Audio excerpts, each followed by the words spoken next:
how are you all? It's me Vidya.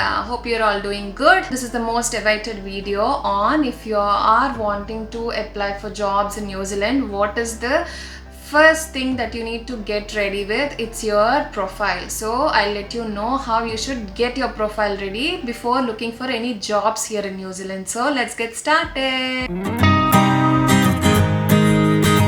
When I was in India, the only document I have known that we use for applying jobs in India is just the resume, or it is also called as a curriculum vitae or CV. We call one and the same.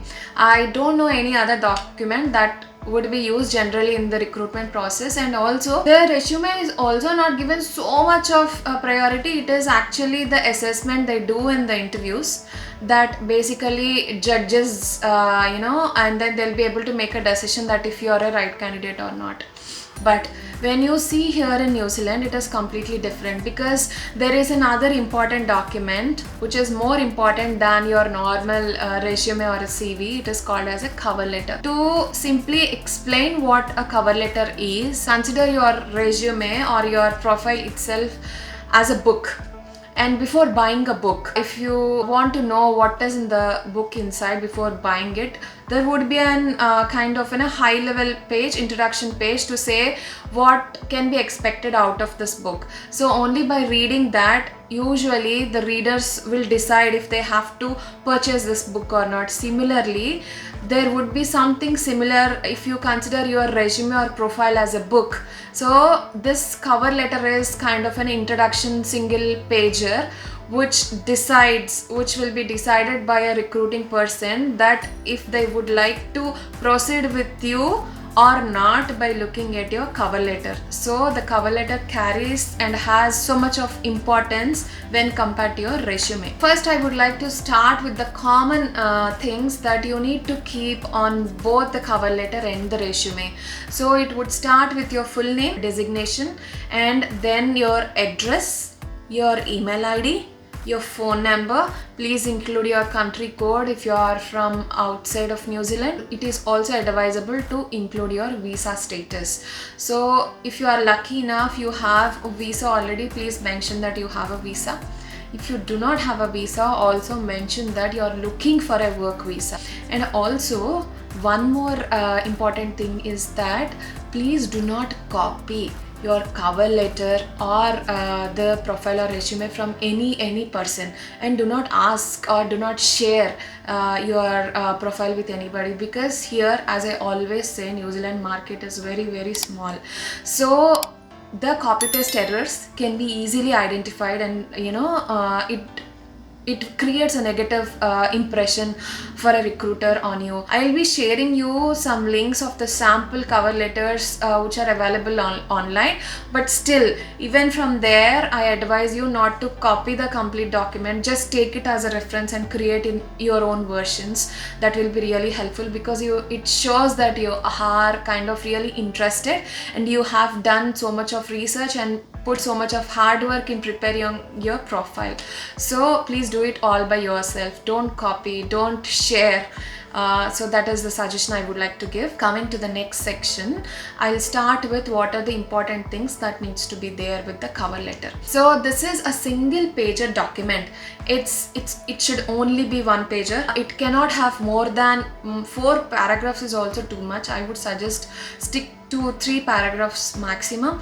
Don't exceed more than 3. If required, maximum 4. It should be just all together in a single page. Cover letter cannot be more than a page, and it is a kind of marketing document that you are saying that how good you will be and why you are a best person to be recruited for that particular job, and why do you think you are the most appropriate person for this particular job. So you need to convince all this in a single page cover letter.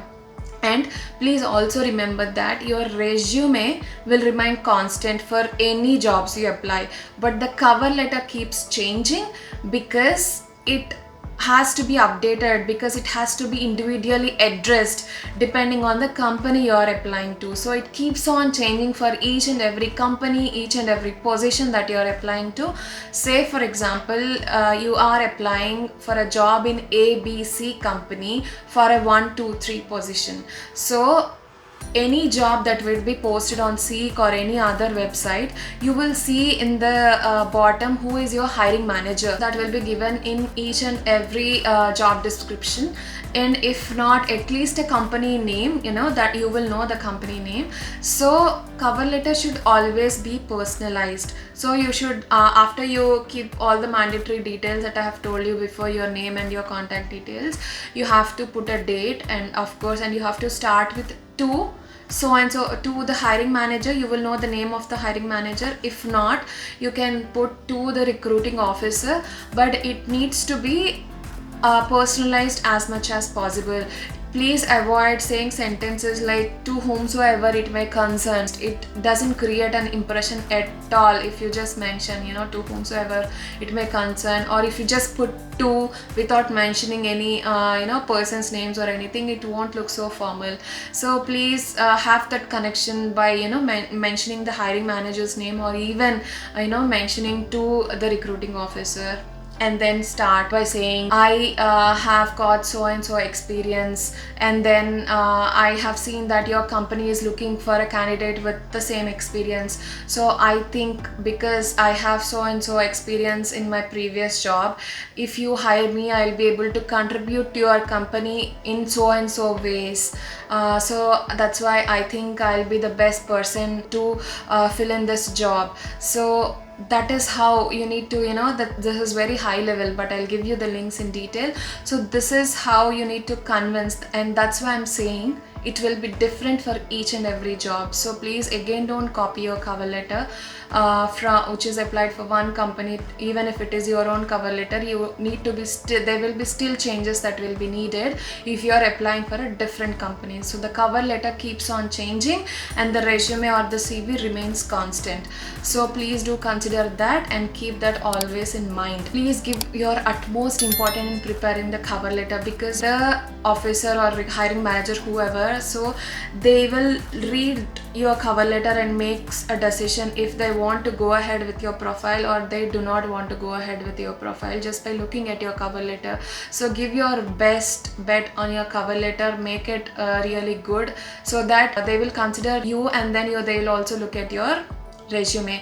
Otherwise, if your cover letter is not convincing, they will not even consider looking at your resume. Even if you have really good experience and good exposure and all, they won't even consider looking at your resume. So just be sure that your cover letter is really, really good. And then next, when you start with the resume, so resume, again, after you put all those important details, a resume, please make sure that your resume is again not more than 3 pages maximum. If you think it is going beyond 3 pages, then maximum 4 pages, but definitely not more than 4 pages. What again they look on a resume is your technical skills. What if you have worked on any tools, the tools you have worked on, if you have worked in any department.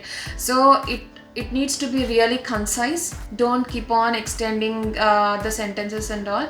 So especially what I've seen is that the project's experience take a lot of spaces on your resume. So, and what they look more than the project details, but because they really don't really care about your project details, but do look at your domain knowledge and also the roles and responsibilities. So if you think for 2 or 3 jobs your roles and responsibilities are the same, just mention those 2 or 3 jobs and then put this roles and responsibilities common for all those jobs, because roles and responsibilities is important than your project details. Maybe 1 or 2 liners should be good enough, but the roles and responsibilities, what you have done, that is really important. So please give emphasis on the roles and responsibilities in your resume. And also please make sure that it is you also cannot copy the sentences from your own resume to the cover letter. Even if there are few cases that you have to copy and use a different language instead of using again copy pasting the same sentences, because it will be like the same thing you're saying here, why are you again saying it here? So they'll have the same question. So make sure that both, you know, your cover letter and the resume, though you're using you're trying to say the same thing, try to say in different ways. So that's my suggestion for you. If you have any more questions, I'm more than happy to help you, and all the very best with your profile creation and the cover letter creation.